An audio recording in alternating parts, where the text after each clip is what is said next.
Assalamualaikum warahmatullahi wabarakatuh. Perkenalkan nama saya Rehana Sabita. Saya dari Fakultas Ekonomi dan Bisnis, Prodi Manajemen.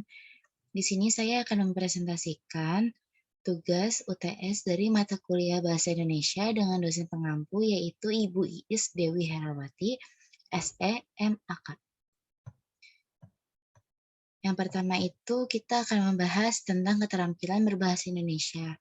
Keterampilan berbahasa Indonesia adalah keterampilan menggunakan bahasa Indonesia dalam komunikasi baik secara lisan maupun secara tertulis. Keterampilan berbahasa lisan itu meliputi menyimak dan berbicara. Keterampilan berbahasa tertulis meliputi membaca dan tertulis. Sifat-sifat keterampilan berbahasa A. Menyimak. Menyimak interaktif. Menyimak dengan tanya jawab, dengan pembicara, atau dengan penyimak yang lain. Atau bisa disebut dua arah atau multi arah. Yang kedua itu ada menyimak non-interaktif. Menyimak non-interaktif adalah menyimak yang tidak disertai tanya jawab antara tanya jawab dan penyimak. Yang B itu ada membaca. Membaca itu dibagi menjadi 4. Ada membaca pemahaman literal, membaca interpretasi, membaca kritis, dan membaca kreatif. Membaca pemahaman literal. Membaca pemahaman literal ialah kemampuan memahami yang paling sederhana atau paling dasar, karena hanya memerlukan sedikit kegiatan berpikir. Dengan kata lain, pemahaman literal disebut juga pemahaman terhadap makna tersurat. Tujuan membaca pemahaman literal. Membaca literal bertujuan hanya mengenal arti yang tertera secara tersurat dalam teks bacaan.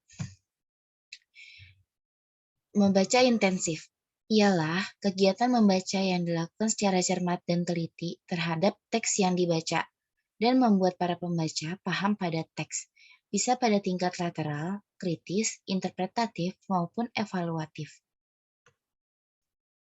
Membaca intensif ini diterapkan dalam upaya mencari informasi secara detail atau diterapkan dalam pencarian informasi sebagai bahan diskusi, yang dimana kemampuan memahami secara detail ini, isi bacaan, secara lengkap, akurat, dan kritis pada suatu fakta. Teknik-teknik membaca intensif. 1. Ada teknik SQ3R, atau disingkat Survey, Question, Read, Recite, and Review. Tambulan menggunakan istilah dalam bahasa Indonesia yaitu surta baku atau survei tanya, katakan, baca, dan ulang. Yang kedua itu ada teknik KWLH atau Know, Want, Learn It, How. Know itu artinya pengetahuan yang dimiliki dan sesuai dengan topik yang dibaca. Want adalah keinginan atau keperluan gagasan, topik, atau hal-hal yang diperlukan untuk diketahui. Yang ketiga itu adalah learn it. Learn it itu adalah membaca dan memahami pembahasan sesuai dengan topik atau ide-ide yang diperlukan. Terus ada how. How itu adalah bagaimana pembaca mengontrol hasil bacaan.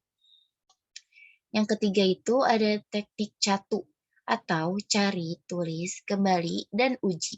Teknik catu cocok digunakan untuk membaca karya ilmiah yang lebih pendek mengenai suatu topik tertentu. Contohnya itu pada artikel ilmiah, bab-bab, atau sub-sub bab sebuah buku.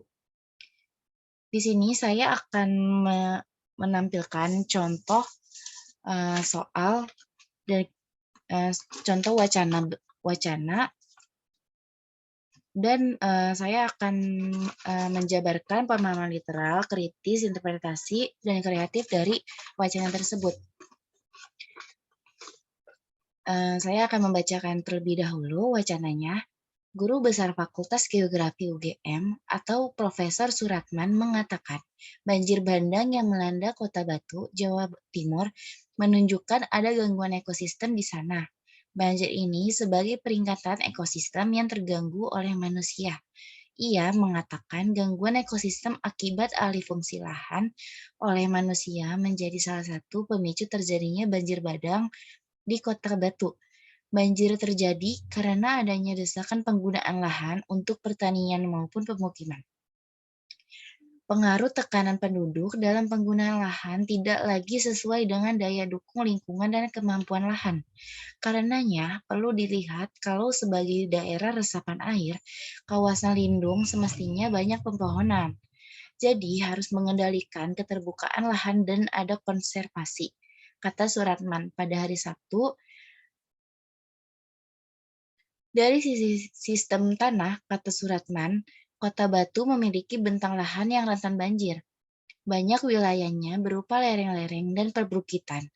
Banyak kawasan dengan kemiringan di atas 40 derajat dengan tingkat yang cukup tebal. Beberapa kondisi tersebut menjadi pemicu terjadinya banjir.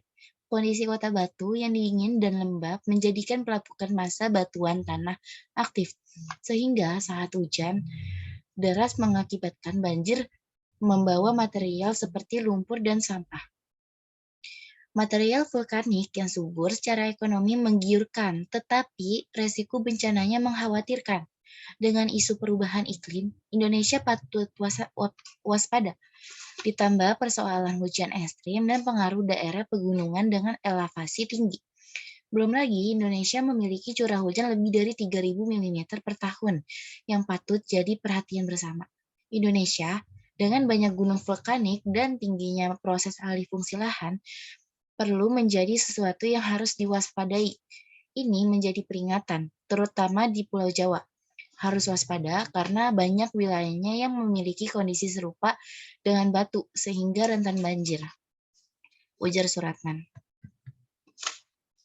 Pemahaman literal yang saya tangkap, keserakahan dan ketidaktanggungjawaban manusia dalam mengambil alih lahan dan menyebabkan banjir bandang di hampir seluruh Indonesia. Contoh yang dibahas pada wacana di atas ialah di kota Batu, Jawa Timur. Kritis yang saya tangkap, manusia yang lebih serakah untuk mengembangkan proyek justru sangat berdampak buruk terhadap lingkungan sekitarnya. Bagaimana mereka tidak memikirkan akibat untuk kedepannya dunia seperti apa? Seharusnya kita sebagai orang tanah air lebih peduli lagi terhadap masa depan bangsa. Interpretasi yang saya tangkap, Indonesia memiliki curah hujan lebih dari 3.000 mm per tahun yang patut jadi perhatian bersama. Indonesia dengan banyak gunung vulkanik dan tingginya proses alih fungsi lahan perlu menjadi sesuatu yang harus diwaspadai. Hal ini menjadi peringatan, terutama di Pulau Jawa. Harus waspada karena banyak wilayahnya yang memiliki kondisi serupa dengan Batu, sehingga rentan banjir. Lalu kreatif yang saya tangkap, satu, pemerintah itu memberi saksi kepada oknum nakal yang sembarangan menggunakan lahan. Yang kedua, untuk mencegah terjadinya banjir, kita sebagai manusia juga harus memperhatikan lingkungan. Misalnya nih, tidak membuang sampah sembarangan dan menerapkan dan menggunakan plastik organik. Yang ketiga, beri sanksi yang tegas kepada pengusaha licik. Sekian presentasi dari saya, kurang lebihnya mohon maaf. Wabillahi taufiq walhidayah. Wassalamualaikum warahmatullahi wabarakatuh.